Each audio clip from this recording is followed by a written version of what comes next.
objetivo de este proceso es que ustedes, que pronto van a entrar a ser internado, que puedan considerar las utilidades de estos exámenes o elementos de diagnóstico por imagen que son importantes para la resolución de los problemas de salud. En el internado hay algunos inconvenientes que nosotros enfrentamos, por lo menos en mi hospital, y cuando el interno acompaña a un paciente al servicio de ecografía o de ultrasonografía, no sabe cómo tiene que llevarlo al paciente, no sabe cómo preparar al paciente y mucho menos para qué sirve el estudio que se va a realizar. Podrán ver ustedes que cada vez es más importante los exámenes complementarios para poder llevar a un buen diagnóstico si es que manejamos una metodología de evidencias en función a lo que estamos diagnosticando. Bueno, con esa introducción vamos a trabajar este tema. Este es mi nombre, ustedes ya me conocen, soy docente desde el inicio de la carrera de medicina, soy docente fundador y además soy jefe de servicio de ecografía del Hospital Hernández Vera en la Villa 1 de Mayo hace otro montón de años, como 16 o 17 años. Por eso es que lo que quiero es, tengo algo de experiencia, lo que necesito son elementos simples, esenciales. Lo que se requiere es que ustedes sepan qué es la ecografía y cómo aprovechar de la ecografía para complementar sus estudios en función al beneficio al paciente. En la naturaleza, los murciélagos y delfines tienen una capacidad auditiva mejor que nosotros. Ellos pueden percibir los sonidos mucho mejor que nosotros. Quizás son las dos especies que tienen una capacidad mayor que cualquier otra especie de la naturaleza. La piezoelectricidad es descubierta por Curie en 1880 y para ello utilizaban un cuarzo que implica una forma de inicio de la ecografía. El sonar ha sido utilizado en 1940 en la Segunda Guerra Mundial para obtener registros de elementos que estaban en el mar, sobre todo los sonares. Era de los barcos, se emitía un sonido y entonces cuando rebotaba el sonido se podía identificar si había otro objeto también en la aeronavegación. El uso en aplicaciones médicas se ha hecho a partir de 1950 y desde ahí entra como en los inicios del ultrasonido. El sonido son vibraciones mecánicas, al igual que la luz, que obedecen a leyes físicas. Nosotros, como seres humanos, solo percibimos frecuencias de más de 20 MHz o hasta 20 kHz. Esa es nuestra capacidad. Si tenemos un sonido menor a 20 MHz, no lo percibimos. En este caso, el ultrasonido es una frecuencia entre 1 a 20 MHz, mucho más baja que la capacidad auditiva normal. Por eso es que lo que usa en el ultrasonido es una onda de sonido que no es perceptible para nosotros. Por eso decimos que cuando hacemos ultrasonido, el sonido no daña como otros medios de diagnóstico. En la radiografía, en la tomografía, en la resonancia magnética, hay un rayo que recibe la forma. En el ultrasonido no tenemos ese inconveniente porque lo que pasa es el sonido y no afecta a ningún tejido. Es una técnica médica que utiliza ondas de sonido de alta frecuencia y sus ecos. El ecógrafo lo que hace es transmitir. El ecógrafo transmite pulsos de sonido de alta frecuencia entre 1 a 15 MHz, de acuerdo al tipo de uso, y lo transmite al cuerpo mediante un transductor, que lo vamos a ver enseguida. El sonido se propaga en el cuerpo y llega a un límite entre los tejidos, ya sea líquidos, sólidos, suave, hueso, etcétera, etcétera, y esas ondas son reflejadas y otras continúan su camino hasta llegar a un límite y del cual también son reflejadas. Entonces las ondas entran en contacto con la piel, penetran hacia los tejidos y de acuerdo a la densidad de estas rebotan estas ondas y son recogidas por el mismo transductor y que nos configura una imagen de lo que estaría ocurriendo o estaría registrando este sistema de sonido. Las ondas reflejadas son ecos recogidos por el transductor. El transductor recoge esas ondas y la máquina calcula la distancia de recorrido de esta onda y determina y diagrama el órgano, el tejido y en función al tiempo que tarda en ir y volver esta onda. La máquina despliega distintas intensidades de eco en la pantalla formando una imagen en 2 dimensiones. Por eso es que lo que registramos en una pantalla es lo que estamos percibiendo, lo que se ha percibido porque la onda entra y retorna. Vamos a ver, por ejemplo, en algunos, cuando la onda choca con un objeto sólido, como es el metálico, rebota más rápido que si penetra un tejido blando que puede penetrar hasta la profundidad y registrar la forma total del tejido blando. El ultrasonido o diagnóstico sonografía es conocido como ecografía. Ha tenido su evolución muy rápida gracias a su inocuidad. Es lo que les decíamos, es inocuo. La preocupación del paciente es: ¿hacer muchas ecografías daña a mi bebé o me daña a mí? Nada. Hay veces que hacemos ecografía todos los días de seguimiento a una embarazada, todos los días. Y hay veces que se hace 2 veces al día, cosas que no se podrían hacer con rayos X ni con tomografía, porque lo que estamos metiendo es solamente sonido, no hay ningún problema. Se facilita la práctica en numerosos estudios, que es lo que decía. Este es un eco, lo han debido ver. Consta de un monitor donde podemos ver las imágenes, un teclado que permite programar. Estos son los transductores, hay una consola y los periféricos que serían las impresiones o una grabadora donde se registra la información para poder exponer. Los tipos de transductores que se utilizan. Este equipo permite y tiene distintos tipos de transductores. El transductor va a recoger la imagen de cuando esté en contacto con el tejido. Tenemos, por ejemplo, un transductor lineal, que es de esta forma, que tiene una capacidad de entre 7.5 a 13 MHz. Actualmente viene con entre 7 a 15 MHz. Quiere decir que proporciona un formato de imagen rectangular, es una imagen así, rectangular. Se usa para estudios superficiales, por eso es lineal. En este caso se puede percibir músculos, tendones, mama, tiroides, escroto, vasos superficiales y sobre todo tejido celular subcutáneo. Actualmente estamos utilizando los transductores para ecografía dérmica, para patología dérmica. Nos sirve con los transductores de alta frecuencia, podemos ver incluso algunas alteraciones muy pequeñas en la piel, como los angiomas. Se pueden diagnosticar angiomas y la capacidad del angioma a través del ultrasonido. Decíamos, utiliza frecuencias muy pequeñas. Es muy utilizada en patología de piel y en tejido celular subcutáneo.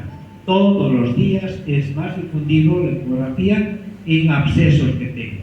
Las personas tienen abscesos en mamas, en distintas partes del tejido, les colocaron una ampolla mal y se hizo una bola, un puchichi. Eso implica para diagnóstico si es un absceso o es un quiste o es una tumoración de otro tipo, considerando vascularización, etcétera, etcétera. Y eso se maneja con el transductor lineal. Actualmente estamos utilizando este transductor para diagnóstico de malformaciones de cadera en niños menores de 3 meses, que nos permite, por la posibilidad de un niño pequeño, nos permite llegar y diagramar la estructura de la articulación coxofemoral y podemos determinar si existe una malformación en esa articulación. El otro transductor es un sectorial. En realidad puede usarse de tipo de intracavitarios. Estos proporcionan un formato de imagen triangular, eso sí, en forma de abanico, y se usan para exploración cardíaca y otros usos, específicamente para exploración cardíaca. Los transductores tienen una modalidad que implica son ecocardiogramas que permiten ver y hacer un ultrasonido en el corazón. Entonces, para eso se utilizan este tipo de sondas que permiten registrar la funcionalidad del corazón, se calcula el volumen de eyección de la sangre a través de los principales vasos, el grosor del músculo cardíaco, etcétera, etcétera. Pero este transductor nosotros también utilizamos para hacer ecografía transfontanelar. Mientras el niño tenga una sutura que no esté cerrada en fontanela, a través de ese orificio se puede ver y diagramar las formas del cerebro, del cerebelo, los ventrículos, sobre todo para diagnóstico de hemorragias intraventriculares. Es muy importante en la neonatología el diagnóstico de ecografía transfontanelar. Nos salva muchísimo para tomar decisiones en base a eso. Y hay mucha patología por traumatismos durante el parto que hacen que se rompan las venas, las pequeñas venas, y pueden generarnos hemorragias y tener consecuencias muy graves para el parto. Esta es la sonda convexa, la más utilizada, que nos da una imagen trapezoidal para exploración abdomen general obstétrica, y esta es la más utilizada, porque nos va a permitir con una frecuencia de 3.5 a 5 MHz obtener y profundizar.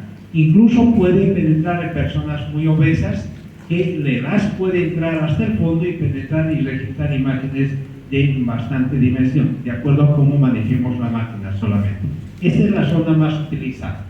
Por ejemplo, aquí tengo visibilizado un riñón que está incluso a través del hígado, se ve el riñón, y en su integridad estamos hablando aquí más de unos 5 centímetros de profundidad. Este es un intracavitario.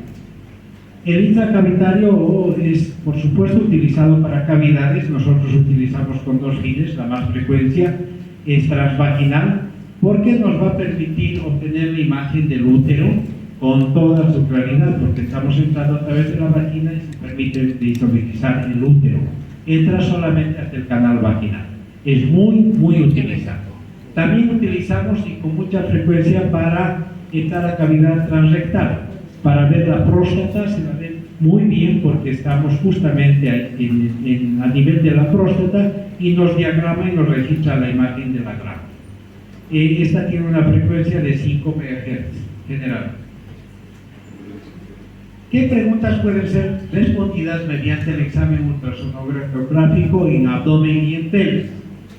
Muchas veces tenemos alguna duda. Nos preguntamos si los órganos están en su posición normal. Es importante saber si el órgano está en su posición. ¿Cuál es el tamaño y la forma de los órganos? Esa es la principal duda que podemos resolver. Hay procesos que implican que los órganos pueden estar afectados, pueden estar en su tamaño inflamados, por ejemplo, o pueden ser reducidos, que nos van a sospechar a distintas funciones. Que si hay algunas deformaciones por masas en los órganos, es el principal método de diagnóstico para poder ver y diagnosticar de manera temprana algunas masas que puedan tener órganos. Hay una masa ocupante en el espacio entre los órganos, o si estas masas que son líquidas o son sólidas. Y aquí vamos diferenciando de una masa líquida, que sería un quiste, a una masa sólida, que puede tener incluso una masa mixta. ¿Hay alguna colección líquida rodeando a los órganos? Esto es muy importante para saber si existe líquido en cavidad peritoneal. Un abdomen agudo siempre nos va a dejar la duda de que si hay un vaso que está adentro sangrando. Entonces eso hace resistencia muscular, y entonces la ecografía nos permite visibilizar si existe líquido en cavidad abdominal, y de acuerdo a ese diagnóstico temprano, el cirujano tiene que entrar inmediatamente, pero inmediatamente, para cerrar ese vaso y evitar que siga sangrando, y por supuesto salva la vida del paciente. Si no hubiera este método, entonces habría que apelar a otros métodos, pero el más rápido es la ecografía. Hay pacientes que han tenido traumas por distintos motivos, incluso procesos infecciosos. Entonces el cirujano lo único que quiere saber: doctor, ¿hay líquido, hay sangre adentro? Entonces vemos, sí, hay sangre, hay más de 1 litro, y ese rato tiene que entrar como sea, porque esté en riesgo la vida del paciente. Otras respuestas: si está la vesícula biliar anormalmente agrandada, porque es muy frecuente la patología biliar en nuestro medio. Hay masas, se observan imágenes, cálculos en vesícula, en riñones, como vamos a ver enseguida. si hay riñones grandes o con contenido líquido, hidronefrosis, dilatados, etcétera, etcétera. Cuando empecemos a las exploraciones detalladas, podemos ver con la ecografía el hígado, es muy importante. Se solicita para ello una ecografía abdominal. Hay dos tipos, empecemos con el tipo de ecografía, la más utilizada es la ecografía abdominal. El médico solicita ecografía abdominal porque quiere que se exploren los órganos del abdomen, es decir, el hígado, dentro del hígado la vesícula biliar, el páncreas, los riñones, el vaso y los espacios entre estos órganos. Nosotros no vemos vísceras huecas, porque las vísceras huecas contienen aire. Por consiguiente, no podemos discriminar, a no ser que sea muy evidente, la patología en intestino. No es de elección la ecografía para ver patología intestinal. Para eso hay otras formas. Pero hígado, riñones, vaso, páncreas, sí se puede percibir con toda claridad en la ecografía.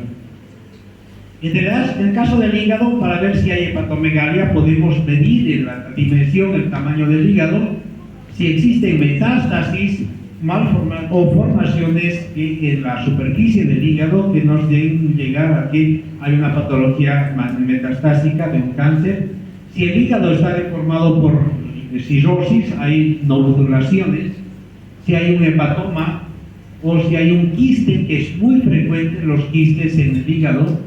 Los abscesos intrahepáticos también son muy frecuentes y eso determina de que el médico pueda tomar la decisión de abrir esa cavidad y drenar el absceso. Si no, la infección va a seguir y depende mucho de cuánto se haya drenado y el tamaño del absceso.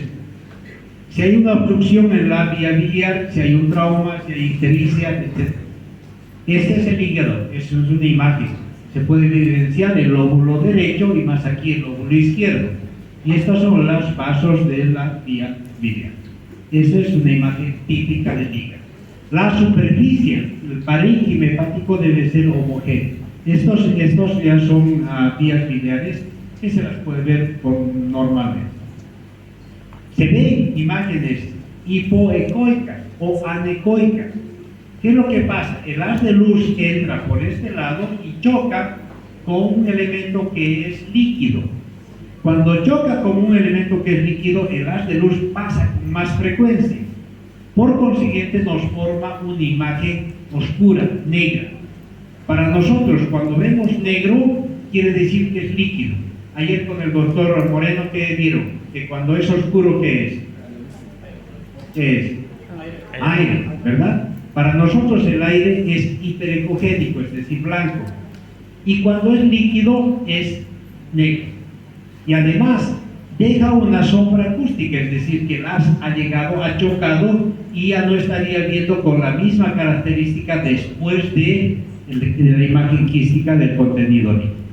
Entonces aquí podemos medir las dimensiones de un quiste hepático. Dependiendo del tamaño, el cirujano puede tomar la decisión de sacarlo o no sacarlo. En abscesos hepáticos, miren, está comprometiendo gran parte del lóbulo derecho. Entonces es una imagen irregular, hipoecogénica, porque tiene contenido líquido y tiene contenido sólido. No va a haber vascularización, sí, periférica. Entonces nosotros determinamos el tamaño del absceso con estas características. Los bordes no están definidos. Si el borde no está definido, no es un quiste, no es una bolsa de líquido. Es una bolsa deforme. Entonces le podemos sugerir si el contenido es mixto. Hay zonas hiperecogénicas que denotan sólido y zonas líquidas, entonces puede ser pus. Y entonces estamos hablando de un absceso hepático. Y el cirujano puede entrar y drenar, incluso dejar un drenaje permanente hasta que salga todo. En este caso tenemos dilatación de las vías biliares. Cuando hay un proceso obstructivo a nivel de vía biliar, este sí va a dilatar. Entonces vamos a ver vías biliares dilatadas que van a acompañar a procesos de obstrucción biliar por litiasis, ya sea el conducto biliar común, en vesícula. Los cálculos que han migrado desde la vesícula a la vía biliar se va a ver dilatada porque no está pasando la vía, ¿sí? Es muy importante esto porque de aquí determinamos Si hay una obstrucción y nosotros vemos la obstrucción, inmediatamente el cirujano o el médico tiene que ordenar una RCP, es decir, una endoscopia. Entran por vía de laringe, entran por la boca, penetran desde llegan hasta el páncreas, penetran hasta el conducto biliar común y exploran si hay una litiasis, un cálculo que esté obstruyendo la salida de la bilis. Y entonces la endoscopia lo que hace es sacar esa litiasis y va a viabilizarse la bilis. Y aparte, obviamente, debe haber cálculos en la vesícula que requieren una cirugía. Pero esto es muy importante porque nosotros definimos si es que va a ir a una RCP, a un diagnóstico de ese tipo. Si hay una masa mixta en hígado, es mucho menos frecuente, pero estas masas ya van a determinar vascularización en su interior, quiere decir que van creciendo, que puede ser una masa mixta que tenga contenido líquido y contenido sólido. Una simple diferencia con los abscesos. Esto tiene paredes regulares. El absceso no, es paredes irregulares. La vesícula biliar. Podemos ver colelitiasis, o sea, litiasis, colecistitis, inflamación de la vesícula, ya sea aguda crónica, masas, pólipos y neoplasias. Esta es una vesícula, miren, que tiene paredes relativamente engrosadas y varios cálculos. Cuando el haz de sonido entra por aquí, choca con elementos sólidos, que en este caso son las piedras, los cálculos biliares, va a formar y deja una sombra acústica. ¿Por qué? Porque el haz de sonido ha llegado aquí y rebota. No pasa más allá, en cambio en este lado está pasando el haz hasta acá, llega, hasta nos da muestra el borde posterior del hígado. Pero en el caso cuando hay piedras, llega el haz de aquí, choca hasta aquí y rebota, y detrás de eso nos da una sombra acústica. Es el signo más importante para nosotros cuando vemos que una masa sólida tiene sombra acústica, quiere decir que es sólida, porque el sonido llega ahí y rebota, no ha podido pasar, y detrás de eso nos deja una sombra bien lineal como en este caso. Nos interesa ver, estos están en la vesícula, el grosor de las paredes para determinar si es una infección, si hay un proceso agudo o hay crónico. Ustedes saben, las personas tienen cálculos y si hacemos ecografía en ustedes vamos a encontrar un 20% de ustedes con litiasis que uno los manifiesta, y mientras no use colecitoquinéticos se mantienen bien sus cálculos, ¿no? O existen algunas patologías, sino manejos de la comunidad, de la población frente a los litiasis. ¿Qué es lo que hace la población cuando encuentran litiasis o cuando saben que tienen litiasis? ¿Qué tratamiento hace la población que no sea quirúrgico? ¿Qué hace? Se toman aceite de oliva con limón, se toman chancapiedras, se toman medicamentos caseros. ¿Eso van a solucionar el problema? Las piedras, la más pequeña mide 4 milímetros y el conducto por donde sale la bilis mide 1 milímetro. Entonces una piedra de 1 centímetro no va a salir nunca por un conducto de 1 milímetro.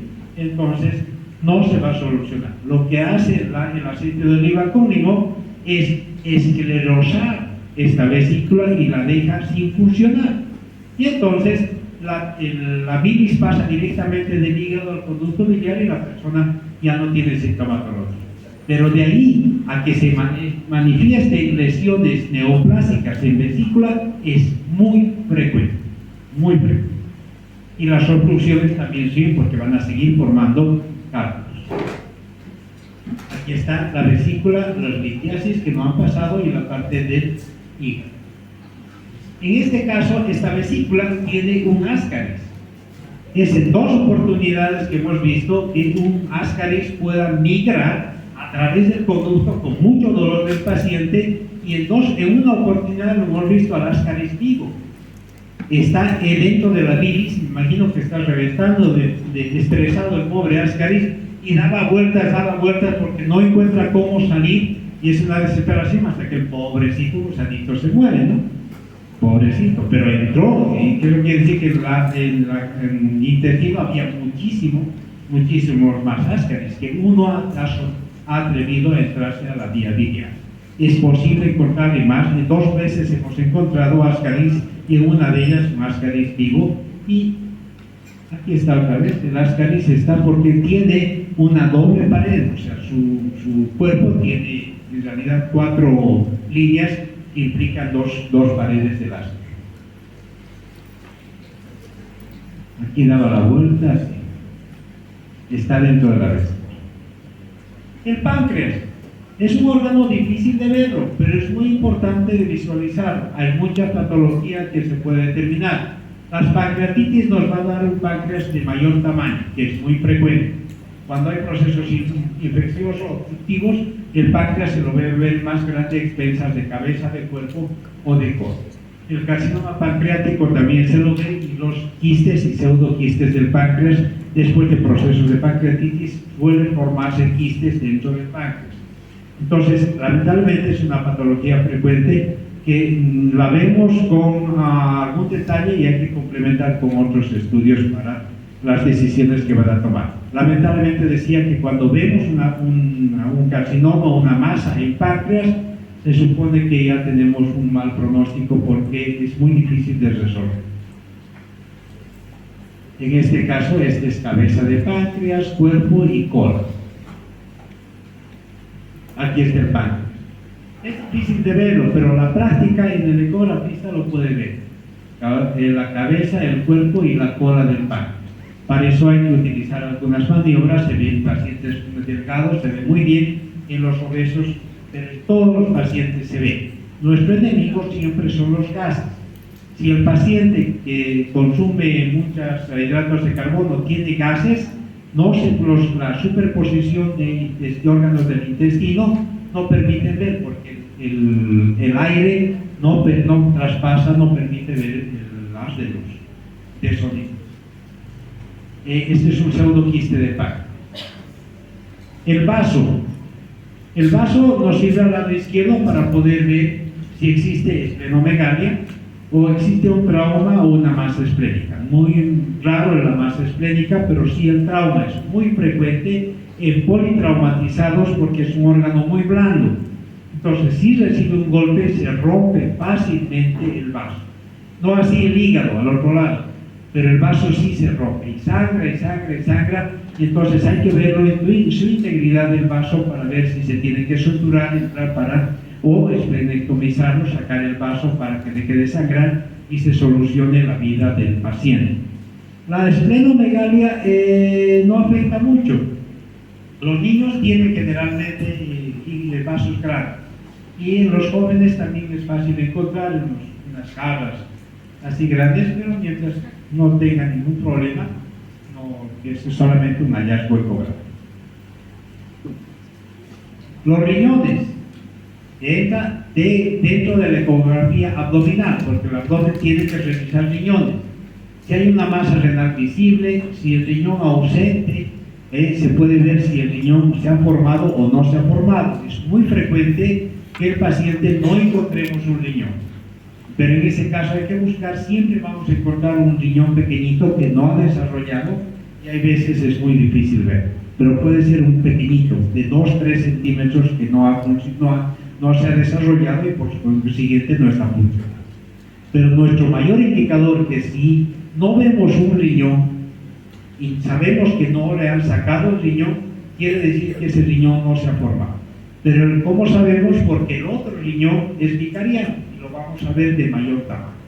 Entonces vemos un riñón vicariante y al otro lado no hayamos riñón, debe ser que el riñón no se ha formado.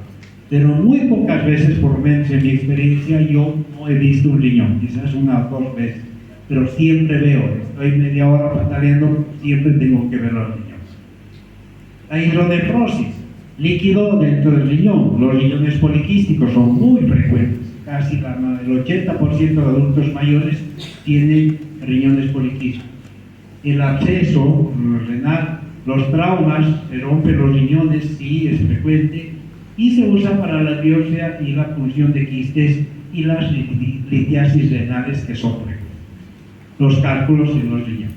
Este es un riñón. Nos interesa definir el tamaño del riñón, desde el polo inferior hasta el polo superior. Siempre determinar el tamaño. Puede haber riñones grandes, siempre lo veo paciente, hombre grande, riñón grande, una mujer pequeñita, riñón pequeñito, eso es lógico, pero que esté dentro de los parámetros. No interesa tanto la longitud del riñón ni el volumen, lo que interesa es que se distinga, hay una diferenciación entre la corteza y la médula o la zona cortical del riñón. Eso es importante, que exista una diferenciación córtico-medular en el riñón. Porque si no hay una diferenciación, hay una insuficiencia renal y ese riñón no está funcionando. Este es una litiasis. En el riñón, un cálculo que va a dejar sombra acústica posterior. Es muy frecuente ver una litiasis. Obviamente el paciente viene con dolor y es un dolor insoportable, no puede moverse, porque el dolor realmente, yo le pregunto, ¿has llorado cuando te dolió? Sí, he llorado. Más machote. Al más machote, a ver que tenga una litiasis renal, ¿qué vas a hacer? Después de ver tu celular, vas a llorar. Lo mismo que en tu examen que viene próximo, vas a llorar. Pero si tienen una litiasis renal, van a llorar de ver, porque eso sí es un dolor. Dice que el dolor de litiasis renal es como si a uno lo aprieten con una prensa hasta donde da el tope y una vuelta más, así se compara el dolor de una litiasis renal. Pero nosotros diagnosticamos porque tiene sombra acústica.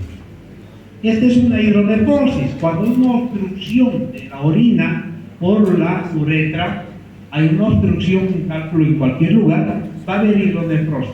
Es decir, la vía biliar, la pelvis está dilatada con líquido y en los complejos pielocaliciares hay presencia de líquido. Entonces, esta es una hidronefrosis leve.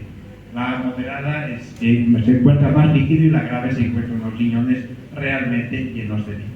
Entonces, esto es importante para que incluso se intervenga, se haga una cirugía para viabilizar la obstrucción. Es muy frecuente la hidronefrosis. Aquí hay otros tipos de obstrucción. Miren, esta es una hidronefrosis leve, esta es una moderada y esta es una grave. Cuando se ha deformado en los cálices, es una hidronefrosis acentuada. Pero es una moderada cuando están dilatados los cálices de agua. Y la leve es que solamente la pelvis y algunas vías. Y entonces es importante ese tipo de distinción. Los quistes es otra importancia. Muchas personas mayores de edad, sus papás, sus abuelos, pueden que tengan diagnósticos, se han hecho una ecografía. Ay, me han dicho que tengo quistes. Mientras el quiste sea pequeño y no conlleve ninguna molestia, dolor, es normal, pueden seguir, no son sintomáticos, no son muy importantes. ¿Ya? Pero sí hay que determinar, hay enfermedades poliquísticas en personas jóvenes, tiene algo de frecuencia. Personas que acuden a ecografía y dicen, doctor, vengo a ver mis riñones porque dicen que tengo quiste. Y entonces se ve el riñón lleno de quiste. Y entonces ese riñón no está funcionando y lo que es peor, tiene carácter hereditario. De tu papá vive, no, mi papá murió. ¿Y de qué ha muerto? Dice que de problemas del riñón. Entonces llegan hasta los 40, 50 años y mueren por insuficiencia renal porque la poliquistosis renal tiene algo de ascendencia de carácter genético. Cuando hay una persona con quistes, poliquistosis renal, hay que revisar a toda la familia, hay que revisar. Y son candidatos a trasplantes renales. Lamentablemente es así. ¿Y dónde se ve en ecografía se puede distinguir eso? La vejiga, esta es otra ecografía que se solicita. La abdominal, dijimos que hígado, páncreas, vaso, riñón. Pero hay una ecografía de vejiga y vías urinarias y vejiga y algunos elementos como la próstata. En la vejiga nos interesa saber la integridad, las masas, pólipos que existan, litiasis, cálculos en la vejiga, divertículos y la capacidad de función de la vejiga. Esta es la vejiga y tiene una litiasis que da la misma característica de sol. Paciente que dice, yo estoy bien, entro a orinar, estoy orinando y se tranca mi orina. Tengo que esperar un ratito, vuelvo a orinar y recién sale otro pedazo y se tranca mi orina. Por supuesto, si tiene un cálculo se va vaciando la orina y se tapa, la piedra obstruye y entonces se va a suspender la micción. ¿Sí? Entonces vemos en ecografía y encontramos si eso tiene que abrir en la vejiga para encontrar el líquido. A través de la vejiga, que es muy importante, esta es la vesicoprostática, la ecografía, se puede ver la próstata. Miren la próstata. La vejiga sirve como una ventana acústica para llegar a ver la próstata.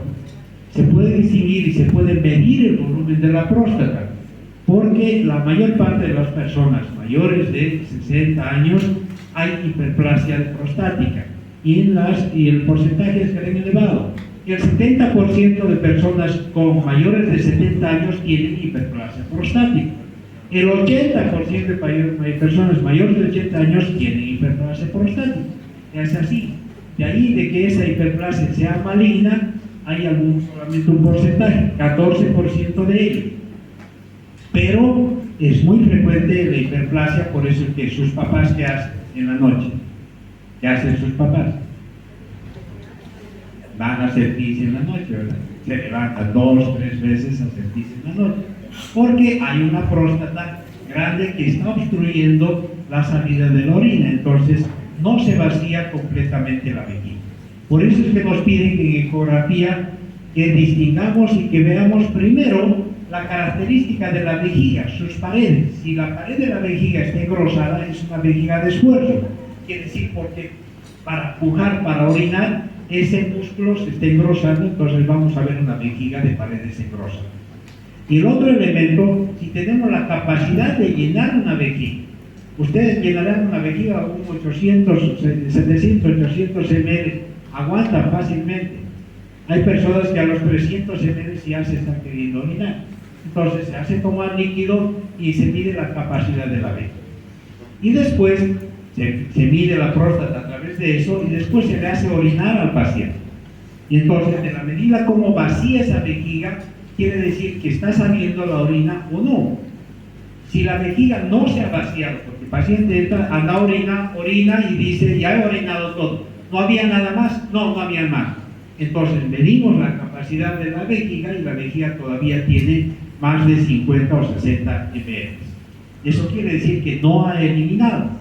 Por eso es que más tarde otra vez va a orinar. Por eso es que los abuelos van en la noche al baño, orinan. Como no orinan todo, en una hora vuelven a querer tener ganas de orinar. Y van, orinan, no vacían todo y otra vez. Por eso se levantan 4 o 5 veces al baño. En cambio ustedes orinan en una sola vez y pueden orinar, vaciar toda la capacidad de la vejiga. Y eso se diagnostica a través de la... ¿Qué preguntas se pueden responder a esto? Ya es ecografía ginecológica. En la ecografía ginecológica es muy importante porque vemos el útero, si se encuentra en su posición, el tamaño del útero, si hay alguna masa o si existe o no existe dispositivo intrauterino en el interior y si hay evidencia o no del embarazo en la cavidad uterina. Estamos hablando de ecografía ginecológica. Algún elemento que me olvidé en la ecografía abdominal, como vemos vesícula, paciente que lleven ustedes a ecografía tiene que estar en ayuno. Ese es el requisito. La vesícula se contrae con nada, con un chicle. Si una persona masca un chicle, ya el dulce del chicle permite que la vesícula se contraiga y ya no la podamos ver. Por eso es que el paciente tiene que estar por 5 horas por lo menos de ayuno antes de su ecografía abdominal. Y en la ecografía vesicourinaria que queremos ver vejiga, el paciente debe haber tomado por lo menos 1 litro de agua y esperar que se llene la vejiga. El paciente dice, ya he tomado agua, ya quiero entrar a la ecografía. No, tiene que bajar el agua a la vejiga. Y eso tarda un proceso de 45 minutos, a veces a 2 horas. Porque cuando hace calor como hoy, todo el líquido que tomamos se percibe. Pero cuando hace frío se llena bastante rápido la vejiga. ¿Ya? Paciente para ecografía de vejiga tiene que tomar 1 litro de agua 1 hora. Y para abdominal tiene que estar en ayunas 5 horas. Requisito, si no, no se puede ver. Hay veces que tienen muchos gases y hay que eliminar los gases y postergar la ecografía para el día siguiente. Ahora sí, ecografía ginecológica para ver el útero y anexos. El ginecólogo pide con mucha frecuencia para estos motivos, para ver el tamaño, etcétera, etcétera, lo que decía. Si hay una evidencia de embarazo en la trompa ¿O existe una masa pelviana en la pelvis? ¿Y cuál es la relación de la masa con el útero y los anexos? Y si esa masa es líquida o es sólida, o existen colecciones en la pelvis. Es muy frecuente el líquido en las regiones anexiales que determinan procesos infecciosos. La ecografía ginecológica se puede realizar por dos vías: la vía transabdominal y vía transvaginal. En la transabdominal se utiliza un transductor convexo de 3.5 MHz. Esta es transabdominal, pero se hace a través del abdomen, pero requiere de vejiga llena, porque la vejiga hace una ventana que permite ver el útero y los ovarios. Pero aquí la vejiga tiene que estar llena, porque la vejiga lo que va a hacer es desplazar el intestino, separarlo al intestino, y entonces nosotros a través de la vejiga podemos ver el útero y los ovarios con facilidad. En este tipo de ecografía transabdominal tenemos mayor posibilidad de campo de ver. Podemos ver toda la pelvis. Es de uso universal, a todas podemos hacer. Las desventajas es que su definición es más pobre, porque estamos lejos del útero y precisa vejiga llena. Se prefiere el uso de la ecografía transvaginal. Es de mayor optimización, la resolución es mayor, porque al introducir por la vagina estamos mucho más cerca del útero y registramos información muy útil. Mayor proximidad, mayor sensibilidad, y podemos aplicar el Doppler, que nos registra el movimiento de los vasos. Menor campo, se reduce, pero podemos diversificarnos. No es un uso universal, no se puede utilizar en mujeres jóvenes, virgen, que no han tenido relaciones sexuales. Entonces, ahí hemos optado, algunas veces hemos trabajado, en mi especialidad he trabajado bastante de ecografía transrectal para llegar al útero. En niñas vírgenes, entonces se puede utilizar transrectal. Entonces, pero la madre siempre hace, no, que mi hijita, que no, ¿cómo le van a meter eso por el recto? Y miren el tamaño de trozo que sacan todos los días cuando entra al baño. Mi transductor es chiquitito al lado de lo que hace. Así que no hay problema. Pero no, el paciente normalmente no quiere, pero se puede hacer. Indicaciones: patología tumoral benigna, maligna, cervix, endometrio, biometrio, esterilidad, reproducción, uroginecología, procedimientos invasivos, todos los que impliquen el útero y los ovarios. No hay contradicción ni contraindicaciones, solamente hasta que la persona no sea virgen. No hay complicación ninguna, porque solo se llega al canal vaginal. En el embarazo no estamos llegando a afectarlo al bebé, solamente se llega al canal vaginal. Aquí se ve, esta es una ecografía transabdominal. Miren, se está utilizando la vejiga como una ventana para distinguir el útero. Este es el útero, este es el endometrio y esto sería el útero. Lo que ha hecho la vejiga es desplazar todo el intestino para que se pueda visibilizar el útero. En este caso, la introducción es con un transductor intravaginal y se puede ver con mejor resolución el útero. Por eso es que la intravaginal es mucho más fácil y mucho más rápido. Incómoda para la mujer, pero es de mejor resolución. Aquí está un útero retroverso. Entonces, vemos desde el cuello, el cuerpo y el fondo uterino. Y distinguimos el endometrio y el parénquima hepático, el biometrio. Vemos la musculatura, vemos el endometrio y podemos ver si existe alrededor del útero líquido, como ser estos que pueden ser, para ver si el fondo de saco de Douglas contiene líquido de procesos infecciosos o en descartar otro tipo de patología. El útero en anteverso. Miren, el endometrio trilaminar, con 3 láminas. Se ve todo, se mide el espesor del endometrio, se mide el tamaño del útero, aunque no influye mucho, pero nos da una pauta. Por ejemplo, si es útero ocupado por un embarazo, el útero va a ser más grande. Pero si está libre, no importa el tamaño. Y se puede distinguir, esto es un dispositivo intrauterino. Lo que el sonido agarra, percibe y va a haber una masa hiperecogénica. En este caso es una TDCO, ¿sí? Que se puede distinguir, y aquí la ubicación, la localización del dispositivo intrauterino en relación en el endometrio, si es que está bien colocado. Esta es una toma transversal y se ve el segmento transversal de la TDCO. Este es otro tipo de dispositivo. Miomas. En el miometrio se pueden ver masas hipoecogénicas que contornos regulares con vascularización, que es muy frecuente encontrar miomas que en algún momento en personas jóvenes van sangrando, entonces mucho depende del diagnóstico que se pueda hacer. Miren los miomas que se pueden manejar o presentar en el útero. Pueden ser en el miometrio, que son intramurales, pueden ser submucosos cerca del endometrio, o pueden ser subserosos que están casi en la pared externa del miometrio. Y entonces algunos pediculados y que requieren que ese útero pueda ser. Si tiene muchos miomas y la mujer sangra, hay que sacar la matriz. Pero es muy importante el diagnóstico. Pólipos endometriales, mujeres que sangran, y algunas veces hay que ver si en el endometrio hay un pólipo que es pediculado, que puede generar sangrado y hay que intervenir en él. Ovarios, este es un ovario y este es el otro ovario. Con mucha frecuencia encontrar quistes dentro de los ovarios, que son reservorios hormonales, nada más, ¿no? Pero es muy importante. Aquí se distinguen de los ovarios poliquísticos. Si el ovario se puede contar más de 10 imágenes quísticas, nosotros damos un diagnóstico de sugestivo, un ovario sugestivo de poliquístico. Sugestivo, porque nosotros no determinamos nada. Ahora, hay una relación en función al volumen que si se calcula en este caso el volumen del ovario.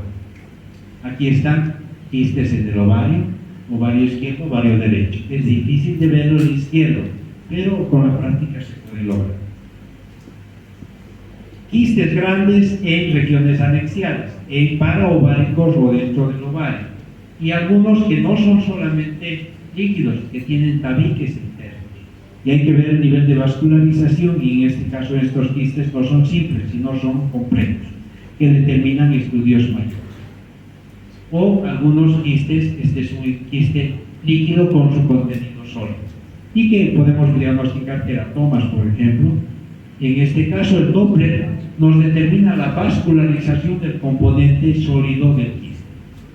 ¿Ya? Y eso quiere decir que se puede ver el vaso y se puede medir cuán vascularizado y cuánto se está irrigando ese quiste, y va a determinar la malignidad o benignidad de este quiste. Esto es un endometrioma, porque la resolución de este parénquima es homogénea, es una patología no muy frecuente. Ecografía obstétrica es otra. Para la ginecológica no se necesita más que el paciente esté con predisposición. Si es virgen, tiene que tomar agua, se necesita vejiga llena, y si no, la mujer que esté predispuesta para una ecografía transvaginal, que no es molestosa para nada. Mejor me callo más allá, pero no tiene ninguna molestia. La ecografía obstétrica es el único medio auxiliar de diagnóstico en el cual el feto se convierte en paciente, porque podemos verlo al feto vivo. ¿Qué es lo que vemos? En el primer trimestre identificar un embarazo si es intrauterino o fuera del útero. Identificar el número, cuántos fetos existen, la edad gestacional, si existen anomalías, la placenta, el útero, los anexos, etc. En el primer trimestre lo que podemos ver, los primeros 3 meses, un saco con un halo periférico. Miren, este parámetro está engrosado, entonces es un saco gestacional. Probablemente hasta las 4 semanas no vemos nada más que saco. Y a la mujer le decimos, señora, usted está embarazada. ¿Podemos ver el embrión? No, porque el embrión mide 1 o 2 milímetros, no alcanzamos a ver. Entonces hay que esperar 1 o 2 semanas para un segundo estudio para discriminar realmente el embrión. Pero si tiene un saco gestacional con un reborde, como vemos, ahí obviamente es un embarazo. Y cuando va creciendo, a las 6 o 7 semanas, vemos la vesícula uterina que se forma, y al lado de ella hay una masa hiperecogénica que sería que corresponde al embrión. Si vemos eso, ya vamos a distinguir aquí el latido. Hay una pulsación que es percibible y audible en algunos casos, entonces nos da la tranquilidad para decir es un embarazo que tiene un embrión. Distinguimos de los embarazos anembrionados que son frecuentes. ¿Sí? Esto nos da una tranquilidad de que existe.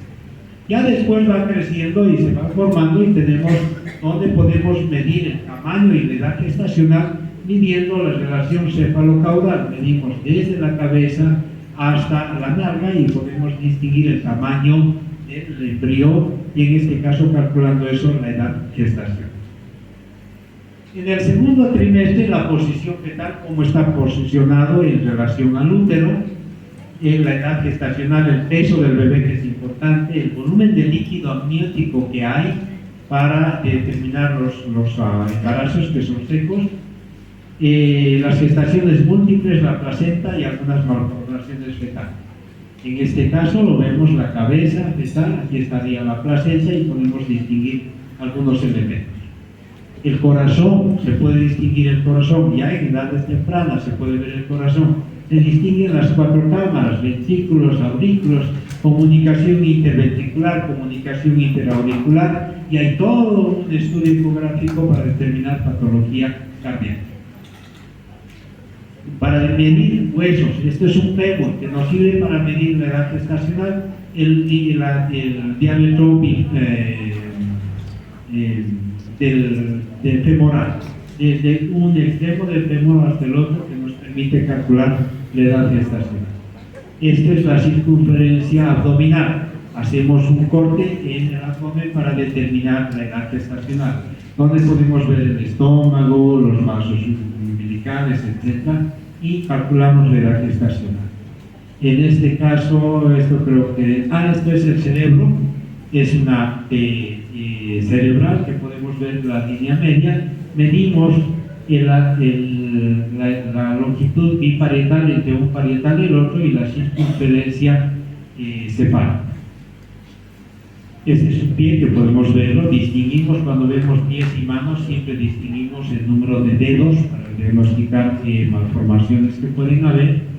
Esto es el cuello uterino, muy importante para las incompatibilidades fetales, porque si este cuello es incompatible, el bebé se va a salir. Entonces se distingue y se mide la longitud del cuello para ver si ese cuello es compatible. Entonces a veces ese cuello es muy reducido, entonces el riesgo de que el bebé se salga es muy elevado. Esta es una ecografía ya antigua de un bebé, que se lo puede ver. Estos ya se manejan con 2, 3 o 4 y actualmente 5 dimensiones.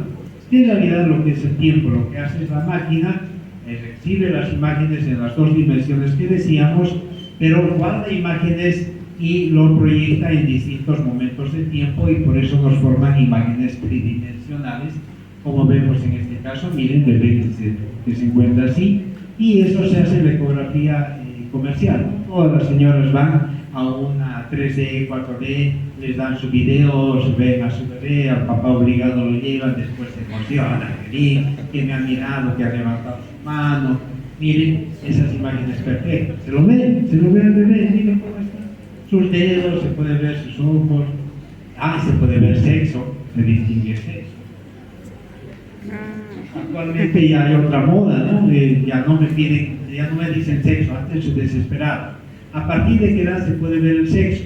Normalmente a las 18 semanas. Antes es muy difícil porque los genitales son muy pequeños. Y a partir de las 18 semanas se puede distinguir el sexo y se puede ver testículos o puede verse labios. Y ahora me dicen, doctor, póngame un papelito sobre cerrado, porque lo que hace es una sorpresa, es el baby shower,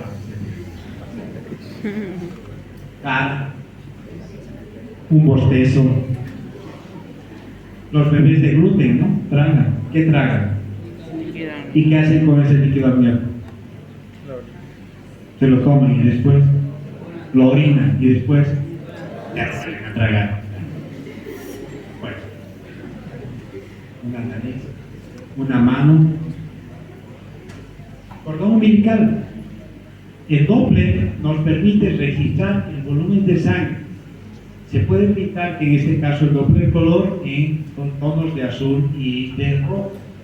Se dice que en un tono, el rojo, es cuando se registra la sangre que sale, va de un lugar a otro lado, y el azul cuando la sangre vuelve del otro lado. Entonces es sangre venosa arterial, pero no necesariamente es, porque puede estar en distintas posiciones, solamente la dirección. Por eso es que podemos ver el cordón umbilical, y con esto podemos ver en los embarazos si el cordón umbilical está alrededor del cuello para determinar la circular del cordón, y la formación específicamente del cordón umbilical, que tiene que tener 2 arterias y una vena. El líquido, la cantidad de líquido amniótico. Es muy frecuente la pérdida de líquido amniótico, que genera que la persona vaya perdiendo el líquido y se pierda el producto, ¿no? Entonces se mide la capacidad del líquido amniótico, y entonces hay una medición que se llama índice de líquido amniótico, con parámetros determinados para determinar opciones incluso alguna vez hemos apoyado en intervenciones de ginecólogos que han introducido líquido en la cavidad amniótica, porque esa cavidad estaba vacía y se puede introducir. Hemos logrado esperar que crezca, que aumente el tamaño, introduciendo líquido con jeringa y con miel ecográfica. Bueno, estamos en tiempo, sí, estamos en tiempo. Si se dan cuenta, la ecografía para la obstétrica es muy importante en los pacientes. El médico busca, primero, en la primera etapa, en el primer trimestre, lo que busca es que el paciente, el ecografista, sobre todo la edad gestacional. Nos preocupa si el embarazo tiene embrión, si está el embrión vivo. Lamentablemente es muy frecuente. Yo creo que veo más o menos unos 2 o 3 óbitos embrionados a la semana. Es muy frecuente. Y generalmente el proceso de infecciones, otros factores hacen que el embrión no se vaya formando o muera, o que ya no distinguimos, lo vemos el embrión, pero ya no distinguimos el latido cardíaco, entonces diagnosticamos de óbito embrional. O si es más grande, un óbito fetal, pero es menos frecuente. En los embarazos grandes es muy frecuente encontrar mucho, entre comillas, mujeres de 34, 35 semanas y que dicen no se mueve mi bebé. Entonces vemos el corazón y ese corazón dejó de moverse.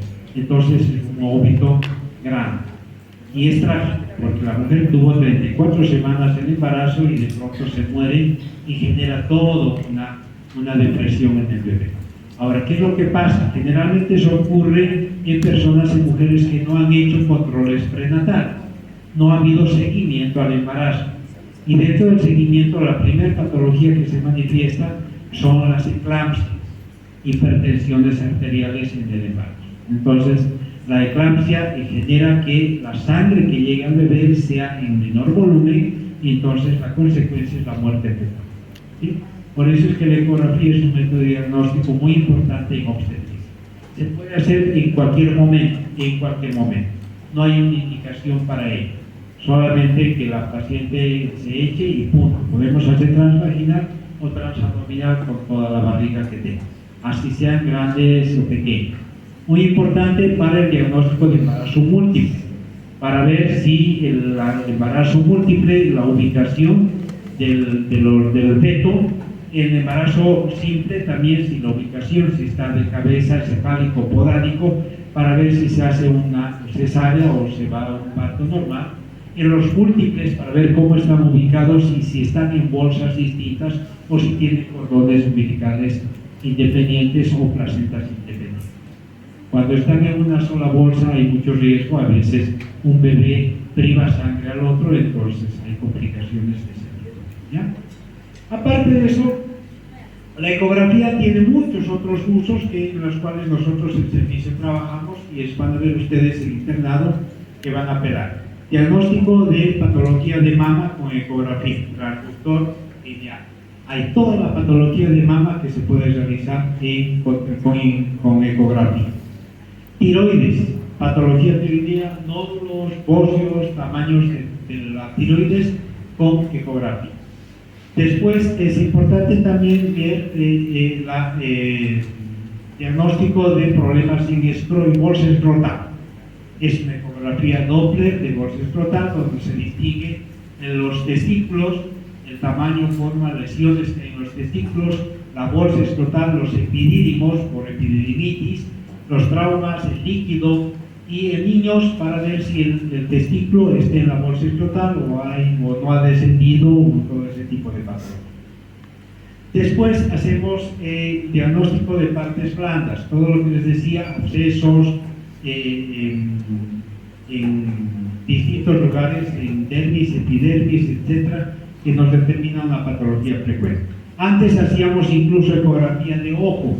Ahora con la tomografía es más fácil hacer una tomografía para ver patología de ojo. Después hacemos, creo que ecografía de todos los órganos. Hay algo que... la musculoesquelética, que es todo un proceso para ver la funcionalidad. Hacemos cadera, articulaciones hombro, rodillas, todas las articulaciones en la musculoesquelética. Bueno, y la ecografía nos puede servir con muchas utilidades porque no es nociva para la salud y la persona puede tener, en realidad el médico puede tener un diagnóstico muy importante a su lado para tomar sus decisiones. ¿Ya? Espero que con esto ustedes hayan visto un pantallazo de que nos puede servir la ecografía en los procesos que vayan a requerir. Esas son las principales formas de diagnóstico. Otra cosa es la ecografía intervencionista, ya que a partir de la ecografía se pueden hacer funciones, etc. Bueno, con eso, si tienen alguna duda, nos vamos a dar un descanso de unos 5 a 10 minutos.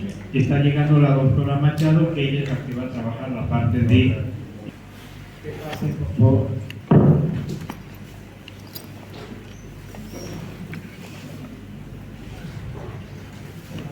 Bueno, tenemos el agrado de contar con la presencia con la doctora María Ángela Machado.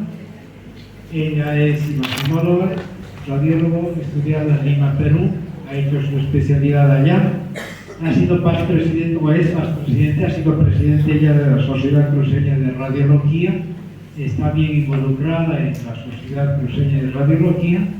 Ella es ex jefe de servicio de la Caja Petrolera, del hospital de la Caja Petrolera, del servicio de radiología.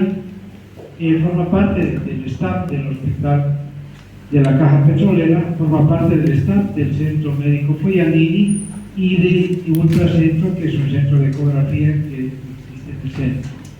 Tiene mucha experiencia en los aspectos que a nosotros nos interesan, porque vamos a trabajar en los temas de tomografía y necesitamos que ustedes se ubiquen para saber los usos de la tomografía en diagnóstico. Sin más, le damos la bienvenida y gracias por su apoyo. Gracias, doctor. Bueno, primero agradecerles por estar presentes, agradecerles a todos por estar aquí, pero sobre todo agradecer al doctor Marle Año, que muy gentilmente me invitó a dar esta presentación. La carrera de medicina es bien importante y él es uno de los principales personal que está impulsando que puedan tener la materia de radiología en la carrera de medicina. Odontología ya la tiene hace tiempo y a nivel nacional e internacional esta materia ya la llevan hace muchos años. Entonces es hora de que cada vez también puedan tener acceso a esta materia, que es muy importante, porque si ustedes no conocen el área de la radiología no lo van a tener a consideración para poder hacer la especialidad, y quizás a algunos de ustedes les guste esta área, ¿no? Que cada vez va creciendo más y que tiene mayor importancia a nivel internacional y también desde el punto de la teleradiología. Es algo que ha dado mucha fuerza en lo que vendría a ser la pandemia y las tecnologías que se vienen avanzando. En esta oportunidad vamos a hablar sobre los principios básicos de tomografía. No sé si me pueden apagar un poquito la luz, las imágenes se ven mejor. Eso, gracias. Entonces, lo que quiero dar con esta disertación no es obviamente que ustedes sean especialistas en radiología. sean médicos radiólogos. No, la idea es que ustedes tengan una idea general de lo que vendría a ser el método de la tomografía y sobre todo que me interesa es cuándo ustedes aplicarla. Todos van a salir médicos generales y todos en su momento, ya sea en provincia o cuando hagan la especialidad, les va a tocar solicitar los estudios y veo bastantes carencias en nuestro medio ante las solicitudes porque no saben qué estudio pedir según la enfermedad que quieran diagnosticar. Es muy importante la clínica, muy importante los laboratorios, pero los métodos de imagen, con tanta tecnología y avance que tiene, ha venido a ser un pilar fundamental en lo que vendría a ser la parte diagnóstica, que sería averiguar qué enfermedad hay, pero sobre todo en la parte terapéutica, embolizaciones, biopsias, entonces la radiología cada vez es más amplia. ¿Qué es la tomografía? Seguramente muchos de ustedes han visto cómo es un tomógrafo. Es este equipo, es un procedimiento con imágenes que usa equipo especial de rayos X para crear imágenes detalladas o exploraciones de las regiones internas del cuerpo. Prácticamente es un método que sí utiliza radiación y que es importante para poder hacer diferentes cortes anatómicos, axiales, coronales, cervicales, para poder tener mayor visión anatómica de lo que está ocurriendo en el cuerpo y nos pueda dar mayor idea ante las enfermedades que podemos tener. Entonces, el tomógrafo, existen diferentes tipos de tomógrafo, normalmente ya son todos multicortes. Antes eran los monocortes, que era como si tuviéramos un cuchillo y cortáramos en cortes gruesos. Ahora los tomógrafos son de multicorte, significa que los cortes son más seriados y el hecho que tenga mayor corte también tiene mayor resolución y mayor diagnóstico para poder tener las enfermedades claras, ¿no? Entonces nosotros tenemos los monocortes que ya no hay prácticamente en el mundo. En Santa Cruz ya no hay ningún monocorte. Eso cuando ustedes decían tomografía axial computarizada, eso es un término viejo, ya no se utiliza TAC, no escriban TAC porque TAC significa eso, corte, tomografía axial computarizada, un solo corte, otro corte, o sea, cortes muy diferenciados. Ahora todo es TM o CT, que debería ser tomografía multicorte. Los tomógrafos se dividían antes en axiales, yo creo que ya no hay, y los multicortes que pueden ser de 4, 16, 64 cortes, 128 cortes y 164 cortes. La verdad es que tanto La Joya como clínicas grandes tienen de 64 cortes y a mayor número de cortes vamos a poder tener mayor imagen y sobre todo vamos a poder hacer ciertos estudios que a veces los de 4 cortes o 16 cortes no lo hacen. Por ejemplo, la parte cardiológica, si ustedes quieren hacer una tomografía cardíaca, tiene que ser con un tomógrafo de 64 cortes para arriba. No puede ser con uno de 16, no puede ser con uno de 4 porque las imágenes no van a salir porque ustedes saben que el corazón no se lo puede parar. Entonces, todo depende del tipo de corte que vayan a tener. Bueno, recordarles también de que los cortes pueden ser graduados de 1 milímetro o de 1.5 milímetros y para esto es bien importante dos áreas. Nosotros en la radiología la vamos a diferenciar de cierta manera. Muchos de nosotros no saben la diferencia entre un técnico radiólogo y un médico radiólogo. El técnico radiólogo es aquel que va a realizar la toma de muestras, ¿okay? Va a ser el personal que va a realizar el estudio de la tomografía, pero quien va a hacer el diagnóstico, la interpretación va a ser el médico radiólogo. Entonces el técnico es el que hace la foto y el que informa es el médico. La carrera de tecnología la tienen a nivel licenciatura 5 años en Sucre y en otras universidades, y a nivel técnico o tienen acá carreras como impacto de 3 años, ¿no? Pero la carrera de radiología como médico radiólogo, primero tienes que hacer medicina, hacer 4 años de especialidad y de ahí una subespecialidad que ya se está tendiendo a hacer diferentes áreas, ¿no?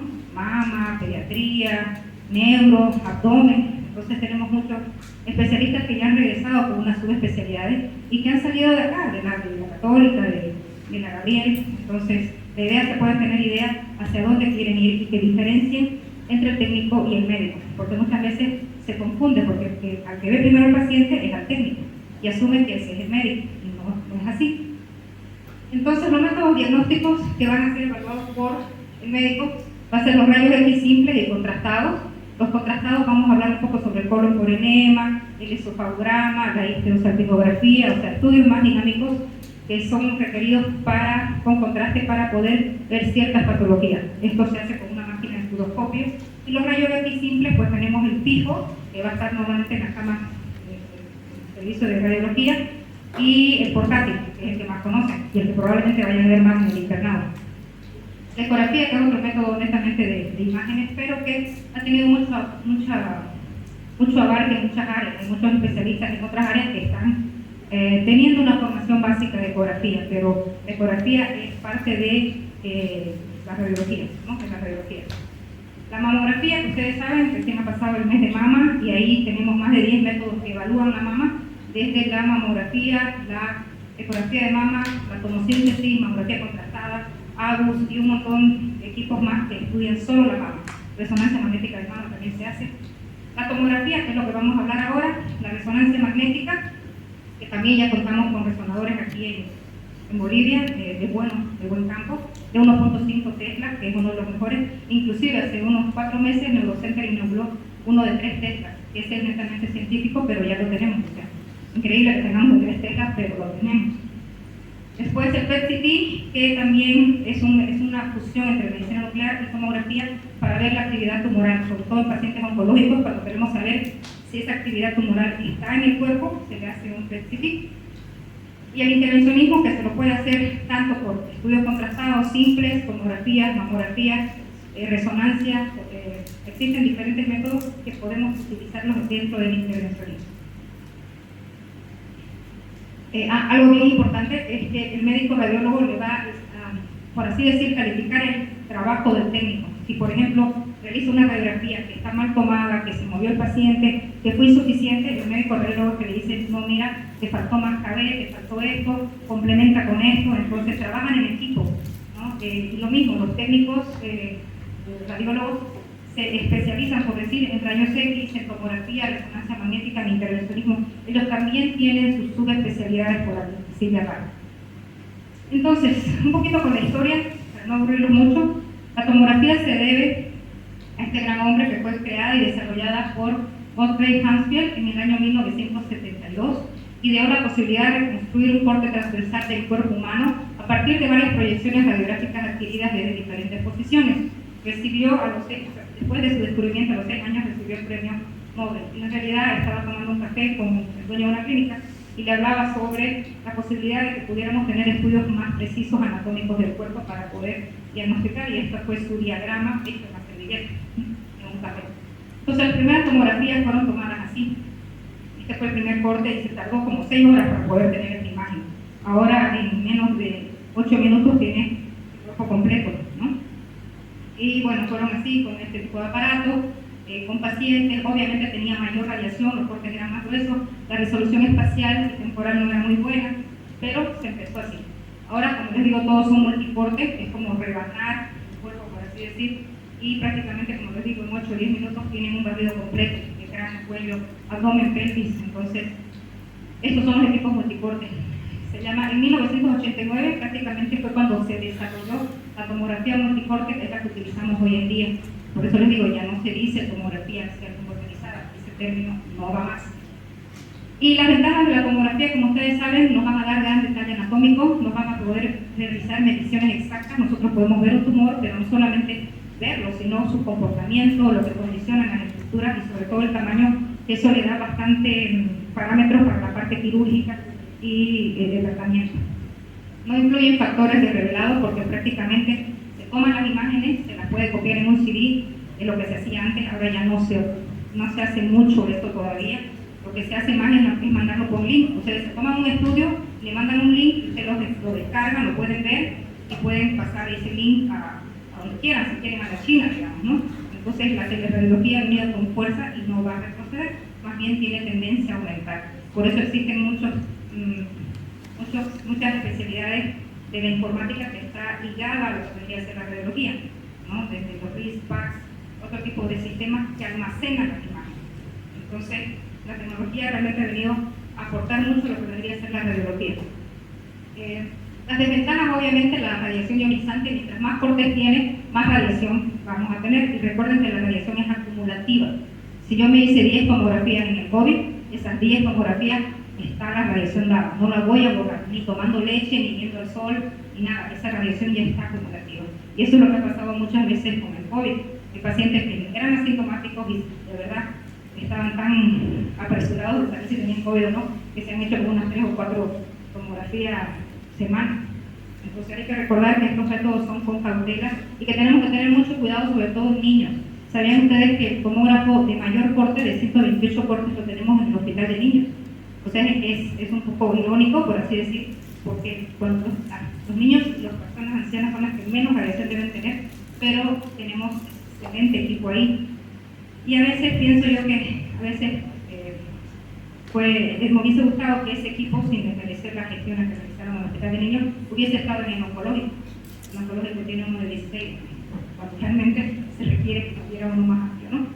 Pero bueno, son gestiones que es bueno que las sepan. Bueno, simplemente con la historia vamos a ver que teníamos tomografías de primera generación, de segunda generación, como fue aumentando el tiempo, se fue haciendo diferentes pruebas, inclusive primero se tenía un tubo, después 2 tubos, después llenaron de detectores, después se volvían los detectores de fila. Entonces hubo mucha parte tecnológica que fue avanzando. Como les decía, cada vez son con mayor rotación, mayor rapidez, mayor resolución. Y bueno, los que tenemos últimamente son así, ¿no? Que la mesa sube, baja, antes fíjense que era como una silla doblada, era incómodo, ahora no, ahora realmente estas camillas pues soportan bastante peso. En tomografía es importante que el paciente no sea obeso, porque si el paciente es obeso mayor de 120 kilos, la camilla no sube y ahí no se puede hacer el estudio. Entonces el tomógrafo que tiene mayor capacidad de peso es la de la Ciraní, que está igual 130 kilos, pero más de 130 kilos no se puede. No hay equipo que pueda hacer eso. Entonces es importante saber el peso del paciente antes de hacer una orden. ¿Listo? Como les decía, aquí tenemos tomógrafos multiportes de última avanzada, sofisticado. General Electric es una de las líneas que más avance tecnológico tiene en la cuestión de la tomografía. Y gracias a estos equipos de 64 cortes, 124, 164, podemos tener estas imágenes nítidas. Pero no todos lo realizan. Es importante el número de cortes del tomógrafo que vayan a tener. Entonces, cuando ustedes vayan a hacer la rotación en el internado y tengan tomografía, averigüen qué tipo de cortes tiene el tomógrafo para saber qué estudios van a hacer. Porque si no, ustedes van a estar pidiendo algo que no es de la capacidad de su equipo, ¿ok? Y lo van a ensayar en mano fácil. También tenemos la colonoscopía virtual para ver pólipos, ¿no? Que tiene bastante definición. Esto se hace con el tomógrafo, con una válvula especial, sin insufla aire, y podemos ver todo el contorno. Es lo que se parece mucho al estudio de colon por enema, que se utiliza con trasteo validado, pero esto es de mayor tecnología y podemos ver tanto por fuera, ¿no?, de los contornos, como por dentro. Entonces, la colonoscopía virtual se hace en muchos lugares, y aquí en Santa Cruz, y bueno, es de gran ayuda. Obviamente tenemos nosotros aquí en las tomografías aquellas que son las reconstrucciones multiplanares, que vendrían a ser estas, las reconstrucciones virtuales, que vendrían a ser estas, pero también tenemos diferentes ventanas que nosotros llamamos. La ventana ósea es esta, la que nosotros vamos a poder ver mucho mejor la cortical, la medular, y dejamos un poquito de lado lo que vendría a ser la resolución de partes blandas. Acá obviamente estamos viendo una fractura de codo, ¿no?, que se ve nítidamente. Entonces, para los farmacólogos igual ha sido de gran ayuda para poder diagnosticar y tratar y operar a estos pacientes. Dentro de los medios de contraste que son utilizados en radiología, tenemos varios, como ser el bario, que normalmente se lo utiliza para rayos X contrastados, como les mencionaba, colon por enema, bario oral, que debería ser para los esofagogramas, ese tipo de remedio o medicamento, por así decir, que nos ayudan a visualizar mejor las imágenes. El varicado no se utiliza para la tomografía, es muy espeso y nos da muchos artefactos. El que se utiliza es el iodado. Es bien importante saber que el contraste que se va a colocar en tomografía es diferente que el contraste que se va a colocar en un colon por enema o en una resonancia magnética. En la resonancia magnética se utiliza gadolínio, no se utiliza iodado. Es importante saber si tenemos, por ejemplo, pacientes con mieloma múltiple o pacientes que tienen un bocio, una tormenta tiroidea. Ustedes saben que sus valores de yodo están súper elevados. Nosotros no le vamos a poner yodo encima, porque lo podemos pasar al otro lado. Entonces consideren el tipo de estudio que van a pedir según el paciente que tengan. Entonces hay muchos pacientes con enfermedades tiroideas que tienen alterado el yodo y que obviamente no pueden recibir este estudio, sobre todo mieloma múltiple y bocio, ¿no? Pero bueno, el contraste yodado en realidad es colocado por las venas, es para poder captar mejor las lesiones y poder ver la parte vascularizada. Sobre todo se utiliza en la parte oncológica. Siempre que ustedes quieran hacer una valoración oncológica a un paciente tiene que ser con contraste. Yo no puedo saber si hay tumor o metástasis si es que no le coloco contraste, porque no puedo diferenciar bien si eso es sólido o no. Entonces lo que va a hacer el contraste es decirnos qué tan vascularizado está y ver con mayor claridad las metástasis. Entonces sí o sí, cuando es oncológico es con contraste. Para poder colocarle el contraste endovenoso que se va a eliminar por vía renal, tengo que estar seguro de que los riñones funcionan. Para eso tiene que darle urea y creatinina. El examen previo de urea y creatinina, saber que esos valores están bien, que no estamos con un paciente con insuficiencia renal para poder meterle yodo, porque si no va a ser una iatrogenia médica, que ahorita está muy en boga.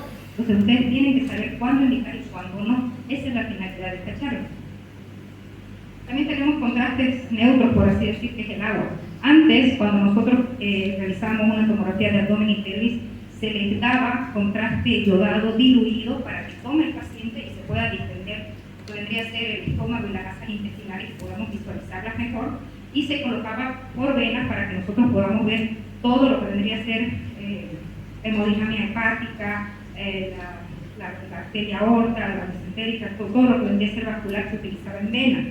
Pero ya no se utiliza ahora el yodado oral, se utiliza el yodado neutro, que vendría a ser el agua.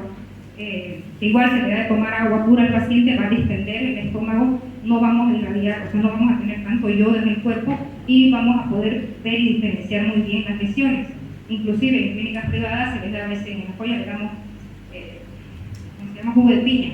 Ya no se le da yodo, se le da jugo de piña, se le da otras cosas, entonces abarata el costo y sin embargo la resolución es muy buena. Entonces vamos a ir un poco con los medios de contraste, porque es importante que ustedes sepan qué medicamentos hay. Son en base a yodo. El contraste endovenoso se lo administra por una vía intravenosa, para eso tenemos que tener al personal calificado, porque si colocamos una mala vía, se hace una extravasación del contraste y bueno, se hacen hematomas, se hacen infiltraciones en el brazo, que esos son muy dolorosos y pueden tener complicaciones. Después nosotros vamos a tener el yodo, que viene en diferentes presentaciones también. Tenemos el de 370 y el de 300, que prácticamente lo que habla es la densidad de este contraste. Si yo quiero hacer una tomografía cardíaca, yo necesito utilizar alta osmolaridad, sería el de 370. Pero si quiero hacer una tomografía porque quiero saber si hay un tumor, no necesito el de 370, solamente el de 300. Entonces el costo de estos contrastes tiene un costo de $50, $60, solo el frasco. Y muchas veces depende el peso para poder nosotros pedir un frasco o dos frascos. También tenemos el OptiRite, que ya viene con jeringas precargadas. Acá lo que vamos a ver es una tomografía de cráneo en corte axial.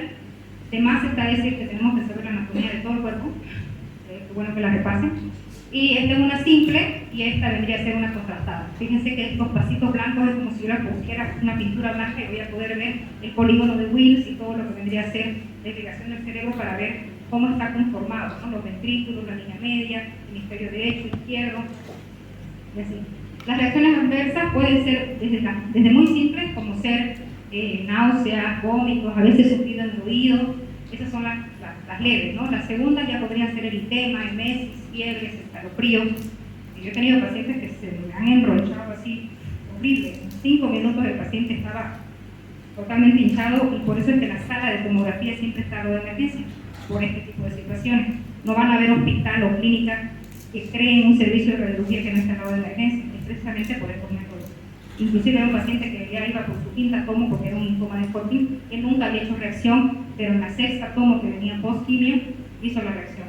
Casi se nos muere, pero bueno, puede pasar. Entonces siempre hay un consentimiento informado, se informa al paciente, se tiene su antialérgico, antihistamínico en mano y obviamente tenemos que considerar y explicarle que a veces pueden hacer shock, broncoespasmo, laryngoespasmo, edema de laringe, pérdida de la conciencia, convulsiones, aumento de la presión arterial, arritmias, angioedema, edema agudo de pulmón también lo pueden hacer. Y bueno, lo importante es que nosotros sepamos que tengamos el consentimiento firmado. Dentro de lo que vendría a ser la radiología, nosotros hablamos con una nomenclatura diferente. Cuando nosotros hablamos de rayos X, vamos a hablar de radio lúcido, radio opaco. Seguramente se lo van a avanzar. Radio lúcido va a ser negro, el aire, ¿no? Radio opaco va a ser lo blanco, que va a ser sobre todo metal hueso, que en realidad ustedes saben que hay 5 tipos de tonalidades de rayos X. También cuando nosotros decimos radio lúcido, radio opaco, es en rayos X. Cuando decimos hiperdenso, denso o isodenso o hipodenso, estamos hablando de tomografía. Entonces la palabra hipodenso, hiperdenso o isodenso es de tomo, es terminología solo para tomo. Si nosotros hablamos de hiperintenso, hipointenso, es terminología de resonancia magnética. Entonces eso es bien importante porque ustedes van a leer los informes y a veces no van a entender a qué se refiere. Entonces, como les mencionaba, la radiografía tiene eso, radiopaco, radiolúcido, y obviamente para ver mucho la estructura ósea, ¿no? La tomografía tenemos diferentes ventanas, tanto para ver ventana ósea, que es simplemente con un botón en la máquina, como para ver abdomen, pecho, cráneo, cuello. La resonancia magnética, que su plus de la resonancia magnética, que es un método que no tiene radiación, pero que tiene mayor reparo anatómico en las partes blandas. Por ejemplo, si yo tengo una gonartrosis severa, la voy a ver en rayos X, porque voy a ver esos cambios anatómicos del hueso. Pero si yo, por ejemplo, tuve un esguince del tobillo y quiero saber si, digamos, tengo qué tipo de esguince tengo, lo ideal es la resonancia magnética. Las herramientas de uso, entonces, aparte de la tomografía, de saber qué tipo tenemos, sabemos que tiene radiación, sabemos que va a ir con un informe, también es importante las herramientas que vayamos a tener. Nosotros, aparte de colocar contraste o hacerlas simples, según la patología que vayamos a ver, tenemos lo que vendría a ser el ROI. El ROI es ese redondito que lo tiene la máquina y que nos sirve para marcar la consistencia de la lesión que estamos viendo. Por ejemplo, el hígado sabemos que es sólido, entonces el ROI va a ser mayor de 40. Si nosotros bajamos desde 20 a 40 va a ser semisólido, de 20 para abajo pues va a ser líquido. Entonces muchas veces nosotros con este ROI vamos a poder saber qué consistencia tiene la lesión. Acá tenemos una tomografía de abdomen simple, sin contraste, en la que vamos a ver hígados, vesícula, estómago, colon, vasos, riñones, la vértebra, ¿no? Y aquí estamos viendo que el ROI de esto, del hígado, es alto, pues, ¿no? Más de 40. Y obviamente las reconstrucciones multiplanares, y lo que yo les decía es que aparte de las herramientas que tiene el ROI en la máquina, en la consola de tomografía, también tenemos las reconstrucciones, pero también tenemos lo que vendría a ser las diferentes vistas. Esto, por ejemplo, es un corte coronal, sagital y axial. Entonces nosotros podemos manejar esto en el software y poder tener mayor ubicación de la lesión que estamos viendo. Entonces los estudios de tomografía que van a pedir según las solicitudes médicas son importantes. A veces veo que la indicación está mal pedida, o sea, tomografía renal, ¿no? Y ahí queda. Entonces lo importante es que ustedes sepan pedir, y las órdenes tienen que ser hechas así: tomografía cráneo simple o tomografía cráneo con contraste, ¿no? Dependiendo de lo que queremos ver. Si queremos ver tumor, le metemos contraste. Si queremos ver un ACV, es simple, no necesitamos contraste. ¿Okay? La tomografía de macizo facial, que prácticamente es en la cara, mucho se utiliza para el trauma, pero es importante que puedan ver que puede ser simple. Si queremos ver una fractura, no necesito poner contraste, tiene que ser simple. Pero si quiero ver un tumor, en la región nasogenioma o algo, tiene que ser con contraste. La de cuello, que siempre tiene que ser con contraste, porque el cuello es una estructura muy delgada, muy vascularizada. Si no le ponen contraste, no van a poder diferenciar la carótida de algún ganglio. Eso es importante. La tomografía simple, que puede ser de tórax simple, que es para ver, por ejemplo, un derrame pleural, un neumotórax, ¿no? Alguna patología que ustedes quieran ver, o inclusive metástasis pulmonar múltiple, no necesito meterle contraste, es suficiente con una tórax simple.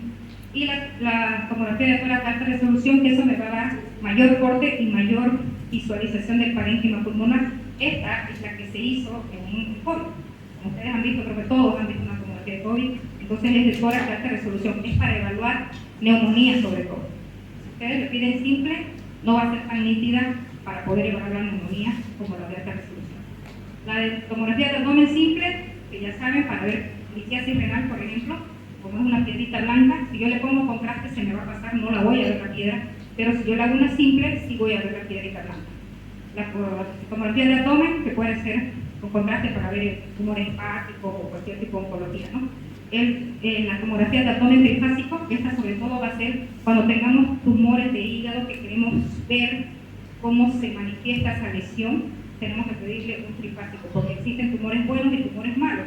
Si yo ya sé que mi paciente en la ecografía me muestra una masa abdominal, yo no le voy a pedir solo una tomografía de abdomen con contraste, le voy a pedir una tomografía de abdomen trifásico para ver la parte arterial, venosa y cardíaca. En eso va a decir la diferencia para poder saber si es un tumor bueno o un tumor malo. La tomografía de abdomen y pelvis, que puede ser simple o con contraste, sobre todo la parte oncológica, La urotomografía, que es lo mismo, simplemente que nos trabaja una construcción multiplanar y nos puede dar todo el trayecto del uréter, que eso es muy hermoso. Están alucinando los urólogos, ¿no? Porque con tanto trasplante y todo, es interesante la urotomografía. La tomografía de colon virtual, que es la que les mostré más o menos, y obviamente todas las angiotomografías, que en ese incluye la cerebral, la de cuello, la de tórax, la de abdomen, la de miembros inferiores. Esta angiotomografía es importante, por ejemplo, si ustedes quieren saber si su paciente tiene un aneurisma cerebral porque tiene cefaleas constantes, que no ceden, migrañas que no paran, tienen que hacerle una angiotomografía. Si ustedes le hacen una tomografía simple, la tomografía va a salir normal y no están evaluando el aneurisma, es una bomba de tiempo. Entonces, si ustedes sospechan de aneurisma, es esto, angiotomografía. Entonces, tienen que saber esto para saber qué pedir. Y esto es una angiotomografía. Esto es una angiotomografía. Acá, por ejemplo, podemos ver el polígono de Wills, cuando se lo sabe de memoria, y aquí su aneurisma, ¿no? Esto es una bomba de tiempo, esto se rompe y hace una hemorragia. Entonces, muchas veces nos llegan al paciente ya con rasgo alto, porque sangró el aneurisma, y bueno, es necesario saber si es un aneurisma o no, porque si no, el neurocirujano no va a saber atentar, no sabe si es un ACV, no sabe si es un tumor sangrado, pero si sabemos que es un aneurisma, pues va a ir a hacer neurointervencionismo, ¿no? Va a ir a ponerle unas grapas y tratar de cerrar. Muchas veces cuando ya diagnosticamos un aneurisma, directamente se planea la cirugía y pese a que es costosa, ingresan por acá, los neurocirujanos ingresan por la ingle, con un catéter, llegan a la cabeza, ponen las grampas y ya está. O sea, el paciente un día creo que